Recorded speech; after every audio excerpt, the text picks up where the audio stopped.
E aí, galera, prontos para viajar para o futuro mais colorido e maluco da ficção científica? Imagina a cena.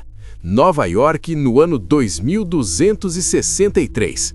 Carros voadores atravessando rodovias aéreas entre arranha-céus gigantescos. Propaganda neon por todo lado. E, de repente, uma mulher ruiva com bandagens brancas cai do céu direto no seu táxi. Ah, e detalhe, ela fala uma língua alienígena que ninguém entende. Ela é a única coisa capaz de salvar a humanidade da extinção total e você, um simples taxista, acabou de se tornar o herói improvável do universo inteiro. Hoje vamos repaginar O Quinto Elemento, o filme de 1997 de Luc Besson, que levou 22 anos para sair do papel. Isso mesmo, Besson começou a escrever essa história quando tinha apenas 16 anos, em 1975, e carregou esse projeto por mais de 2 décadas, até finalmente conseguir fazer o filme em 1997. 22 anos de obsessão que resultaram numa das ficções científicas mais únicas e visuais da história do cinema. E olha, tem muita história maluca para contar aqui. Spoiler desde já. Bruce Willis e Gary Oldman, o herói e o vilão do filme, nunca contracenaram juntos, nenhuma única cena. Vou explicar tudo isso, mas primeiro bora mergulhar nessa história insana. Tudo começa no Egito, em 1914. Um grupo de arqueólogos está escavando um templo antigo quando descobre hieróglifos misteriosos e um compartimento secreto com 4 pedras estranhas. De repente, uma nave alienígena gigantesca desce do céu. Os humanos ficam completamente paralisados de terror. Mas calma, esses aliens são os Mondoshoans e eles vêm em paz. Eles explicam que estão ali para levar as 4 pedras elementais de volta, pedras que representam terra, fogo, ar e água. A Terra não está segura o suficiente para protegê-los, mas eles fazem uma promessa. Quando o grande mal retornar daqui a 300 anos, voltaremos com as pedras e com o quinto elemento para salvar a humanidade. E assim levam tudo embora, deixando apenas um padre para guardar o segredo através das gerações. Agora dá um pulo de 300 anos no futuro, ano 2263. Bem-vindo à Nova York mais absolutamente doida que você já viu na vida. Arranha-céus com literalmente milhares de andares se estendendo até as nuvens. Carros voadores em rodovias aéreas completamente congestionadas, porque mesmo no futuro, trânsito ainda é um pesadelo. Propaganda holográfica de neon explodindo por todos os lados. Chinês vendendo macarrão voador direto na janela do seu apartamento no 200 andares. E aqui eu preciso te contar um detalhe sensacional sobre esse visual todo. Sabe quem desenhou esse mundo futurista maluco? Moebius, o lendário Jin-Ji-Ho, uma das maiores lendas absolutas dos quadrinhos franceses. Ele foi o designer de produção do filme. Absolutamente tudo que você vê, as naves, as roupas impossíveis, a arquitetura da cidade, o design dos aliens, saiu da mente genial desse cara. Por isso que O Quinto Elemento parece literalmente uma história em quadrinhos ganhando vida, porque foi desenhado por um dos maiores quadrinistas da história. Nosso herói nesse mundo maluco é Corbin Dallas, interpretado por Bruce Willis, fazendo exatamente aquilo que ele faz de melhor: ser durão, sarcástico e meio azarado na vida. Corbin é um ex-major das Forças Especiais, que agora dirige um táxi voador pelas ruas aéreas de Nova York. Ele está completamente de saco cheio da vida, reclama de absolutamente tudo e só quer paz e tranquilidade.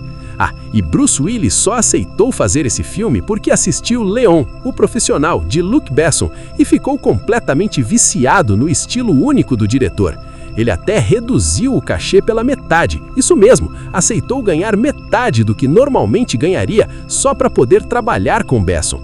Isso mostra o quanto ele acreditava no projeto. Mas voltando para a história, enquanto Corbin está lá dirigindo seu táxi e reclamando da vida, lá no espaço está rolando um desastre. Os Mondoshoans estão tentando retornar à Terra, trazendo as 4 pedras elementais, exatamente como prometeram há 300 anos.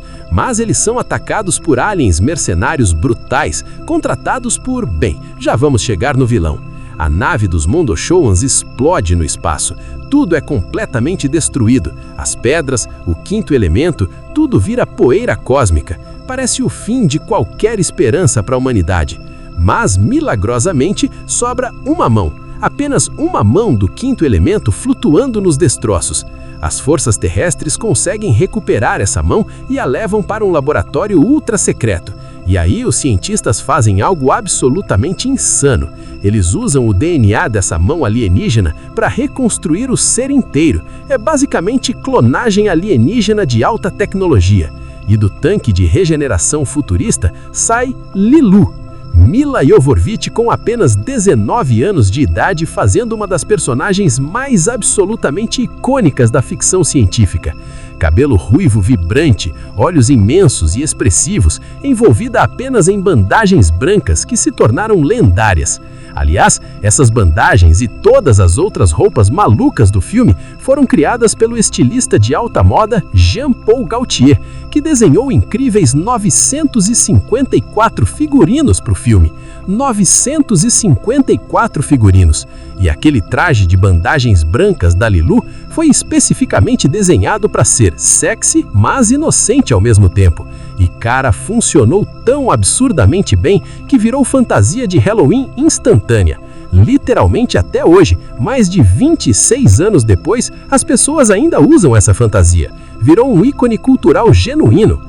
Mas quando Lilu acorda naquele laboratório cheio de cientistas, soldados e estranhos olhando para ela, ela fica completamente apavorada. Ela não entende onde está, quem são essas pessoas, o que estão fazendo com ela. Então ela faz exatamente o que qualquer ser superpoderoso e confuso faria. Ela arrebenta absolutamente tudo, destrói equipamentos, joga soldados para todos os lados, quebra vidros e consegue escapar. Ela corre pelos corredores do prédio futurista completamente desesperada e eventualmente se joga de uma plataforma externa, estamos falando de centenas de andares de altura, e cai diretamente dentro do táxi voador do Corbin Dallas que estava passando por ali.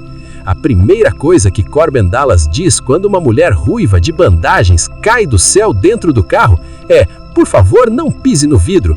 Clássico Bruce Willis. O cara acabou de ter uma alienígena literalmente caindo no colo e tá preocupado com o vidro quebrado do táxi. Lilu tá desesperada, sangrando, falando uma língua completamente estranha que Corbin obviamente não entende nenhuma palavra. E aqui deixa eu te contar um detalhe absolutamente genial sobre essa língua. Ela é real.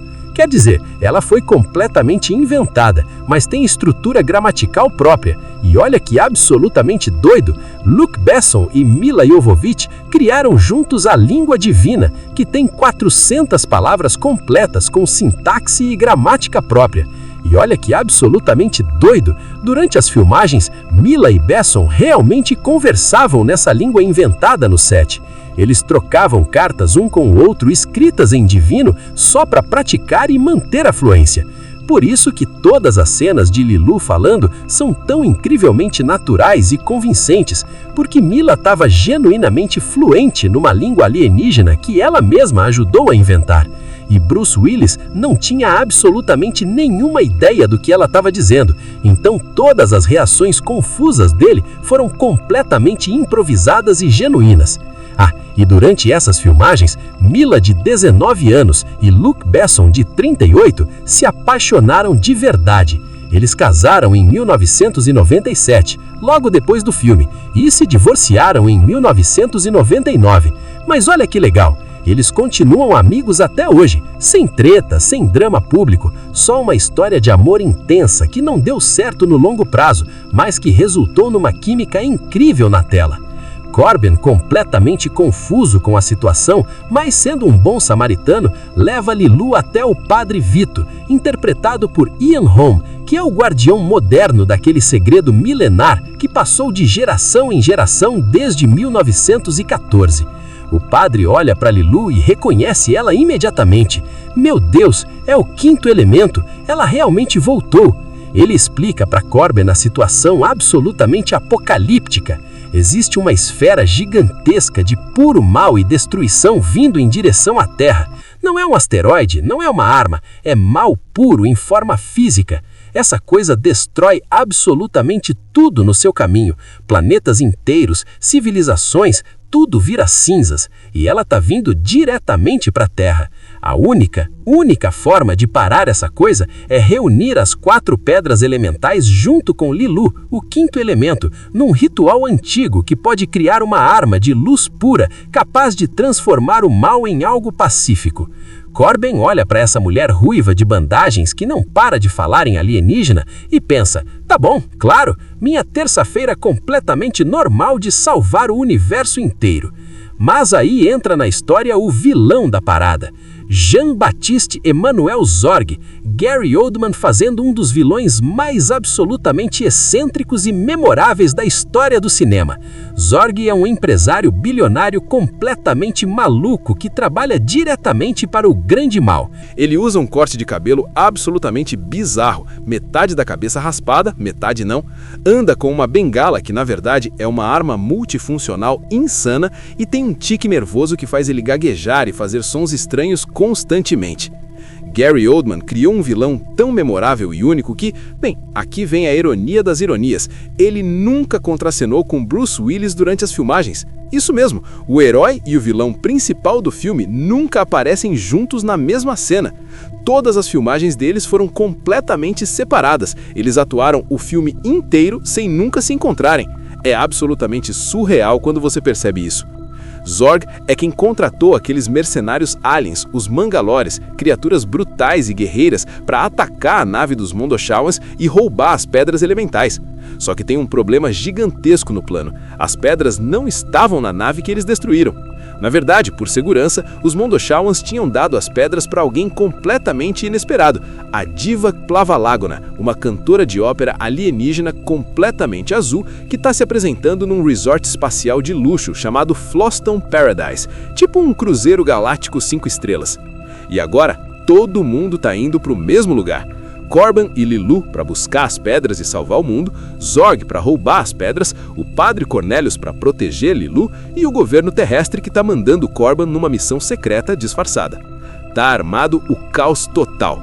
O governo inventa um concurso fake de rádio para mandar Corben para o Floston Paradise sem levantar suspeitas. E é aí que entra o personagem mais absolutamente maluco do filme inteiro, Ruby Rhod, Chris Tucker fazendo o apresentador de rádio e popstar mais irritante, hilário e completamente inesquecível do cinema. Ruby usa roupas absolutamente impossíveis que desafiam as leis da física e do bom gosto ao mesmo tempo, todas também desenhadas por Jean-Paul Gaultier. Ele grita o tempo todo, fala numa velocidade absurda e nunca para de narrar absolutamente tudo o que está acontecendo ao vivo na rádio dele. E aqui vem a parte genial. Chris Tucker improvisou cerca de 80% de todas as falas de Ruby Rhod. Luc Besson basicamente deu liberdade total para ele criar o personagem do jeito que quisesse. E o resultado é, bem, perfeito, irritante, as duas coisas simultaneamente. Metade da audiência que assiste esse filme odeia Ruby Rhod com paixão. A outra metade ama ele incondicionalmente. Não existe absolutamente nenhum meio termo. E isso é genial, porque é exatamente assim que um apresentador absurdamente over the top seria na vida real. Super Green! Você nunca mais vai esquecer Ruby gritando isso. Corben, Lilu, o Padre Cornelius e Ruby, que não para de gritar e narrar tudo, finalmente chegam no Floston Paradise. É um resort espacial absolutamente de luxo, um cruzeiro galáctico gigantesco com cassino, shows ao vivo, restaurantes 5 estrelas, tudo do mais caro e extravagante que existe no universo. E ali vai acontecer o show da Diva Plavalagona. E cara, essa cena é absolutamente lendária. A diva sobe ao palco, uma alien bela azul com tentáculos elegantes no lugar de cabelo, e começa a cantar uma área de ópera clássica. A música inicial é Il Dolce Suono, da ópera Lucia di Lammermoor, do compositor Donizetti. E ela canta lindamente, perfeitamente. Mas aí ela começa a fazer notas impossíveis, coisas que absolutamente nenhum ser humano consegue fisicamente cantar. Notas que sobem e descem em velocidades impossíveis, que vão além do alcance vocal humano. E não é à toa que soa impossível. A voz da performance foi criada mixando a soprano albanesa Inva Mula cantando a parte clássica possível com efeitos digitais, adicionando notas que literalmente violam as leis da física vocal humana. Resultado? A Diva Dance se tornou uma das performances musicais mais absolutamente memoráveis e icônicas da história do cinema. Lilu assiste completamente hipnotizada pela beleza. Corban assiste boquiaberto. Ruby tá gritando sensacional, maravilhosa, ao vivo na rádio. E enquanto absolutamente todo mundo tá completamente distraído com o show incrível, Zorg e seus mercenários aliens invadem o hotel. Tiroteio completamente total. Lasers voando para todos os lados, explosões, pânico. A diva é baleada bem no meio da apresentação. Ela cai no palco. Corban corre até ela enquanto ela tá morrendo. Com seu último suspiro, a diva sussurra: "As pedras estão guardadas dentro de mim." E ela literalmente quer dizer dentro. As 4 pedras elementais estavam fisicamente armazenadas dentro do corpo dela. Corban pega as pedras do corpo da diva, agora é correr e fugir dali. Mas Zorg tá vindo, os Mangalore estão vindo, o hotel inteiro tá explodindo ao redor deles. Rola uma sequência de ação absolutamente frenética, com Corban atirando em todo mundo, Lilu lutando como uma super soldado treinada. Ela é completamente imbatível em combate corpo a corpo. Ruby gritando sem parar: "Ah, vamos todos morrer, estamos todos mortos!" E o padre Cornelius rezando desesperadamente para não morrer ali. É caótico, é engraçado, é tenso, tudo acontecendo ao mesmo tempo. Durante a fuga desesperada, Lilu consegue acessar um computador e começa a baixar e ler toda a história registrada da humanidade em questão de segundos. E o que ela vê? Guerra sem fim, genocídios, bombas nucleares, destruição ambiental, ódio, violência, crueldades. E pela primeira vez desde que acordou, Lilu começa a questionar tudo. Por que eu deveria salvar essa raça? Eles só sabem destruir. É um momento absolutamente pesado e filosófico, bem no meio da ação maluca. Lilu está perdendo completamente a fé na humanidade. Corban percebe que algo mudou nela. Ela não quer mais ajudar, mas ele não tem tempo de processar isso porque Zorg está literalmente atirando neles naquele exato momento. Eles conseguem escapar raspando numa nave de fuga e voltam correndo para a Terra. Mas Zorg, antes de fugir também, deixou uma bomba no hotel que explode e mata todos os Mangalores que ainda estavam lá dentro. Ele não precisa mais deles, vilão frio e calculista desse jeito. Corban, Lilu e o padre voltam correndo para o templo sagrado no Egito, exatamente o mesmo lugar onde os Mondoshawans levaram as pedras originalmente em 1914. Dentro do templo existe um altar antigo com 4 pedestais circulares representando os 4 elementos: terra, fogo, ar e água. Eles colocam cada pedra cuidadosamente no lugar correto, mas Lilu ainda está em crise existencial total. Ela leu sobre a humanidade, ela viu absolutamente tudo o que fazemos de errado, as guerras intermináveis, o ódio, a destruição. Tanta dor, tanto ódio, tanto mal, por que eu deveria salvar uma raça assim? O padre tenta argumentar, tenta mostrar o lado bom, mas Lilu está inconsolável. Ela realmente não quer mais ajudar. Corban se aproxima dela, olha nos olhos dela e diz a frase mais linda e simples do filme inteiro: "Eu não tenho respostas para tudo isso. Eu não sei explicar toda a maldade do mundo, mas eu sei uma coisa: eu te amo." E isso, meu amigo, é a revelação do 5º elemento. Não é uma pedra física, não é um objeto mágico, não é tecnologia alienígena. É amor, puro e simples. Lilu olha para Corban, vê a sinceridade genuína, vê esperança, vê que talvez, só talvez, a humanidade mereça uma segunda chance. Porque se somos capazes de amar assim, de nos sacrificar uns pelos outros, talvez ainda haja esperança. Ela se decide, sobe no altar central do templo, estende os braços para os lados. As 4 pedras elementais começam a brilhar intensamente. Feixes de luz pura, azul da água, vermelho do fogo, verde do ar, amarelo da terra, saem das pedras e convergem em Lilu. Ela absorve toda essa energia elemental e canaliza tudo numa única luz divina absolutamente pura, que dispara direto para o espaço. A esfera gigantesca de mal puro que estava a caminho da Terra é atingida diretamente por essa luz. E em vez de ser destruída, ela começa a se transformar. O mal puro sendo literalmente transmutado em algo vivo, algo pacífico, algo bom. A Terra está salva. A humanidade ganhou uma segunda chance. Todo mundo no templo comemora. O padre chora de puro alívio. Ruby grita: "Nós conseguimos! Super Green total!" Corbin e Lilu se abraçam. Ela salvou a humanidade da extinção. Ele salvou ela da desesperança. Amor literalmente salvou o universo inteiro. E é assim que termina O Quinto Elemento, com o filme de ficção científica mais colorido, divertido, estiloso e completamente único dos anos 90. E olha a ironia de tudo, o filme fracassou completamente nos Estados Unidos. Custou 90 milhões de dólares para fazer e arrecadou apenas 63 milhões nos cinemas americanos. Foi considerado um fracasso comercial. Mas foi um sucesso absolutamente massivo na Europa e na Ásia. Arrecadou 263 milhões de dólares no mundo todo. A América simplesmente não estava pronta para a ficção científica colorida, divertida e otimista. Eles queriam coisas sérias e sombrias. Mas o resto do mundo amou incondicionalmente.